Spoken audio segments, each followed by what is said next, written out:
Ari kaloy sang baboy, ginakabalak ang subong sang tag-iya sang baboy nga ginhimuslan sa ginapasuni hublas nga lalaki sa barangay Kamansi, Norte Numancia Clan nga mapektuhan ang ginabusong sang iya baboy bangod sa natabo nga pagpang-abuso.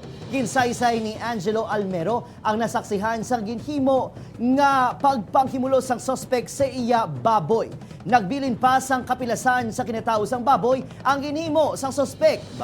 Base sa investigasyon ni Almero, pangayaw sa ila barangay ang ginasuspetsuhan sini nga may kahimuan sang pagbaboy sang iya hinuptanan. Gani pakabay sini nga hindi na pagsuliton sang sospek bangod magadala lang ini sa kahoy-anan sa iya pamilya kung madakpan. Yun na pag umanong balahay, siyempre pag madakpan mas naman uya man sana mga pamilya ba nagmangkot na nagkundo na karinti na hindi na ba na pag umanon. Kasi hindi kung ibang tao ka na makadako kay nasi kung ialin boy mo.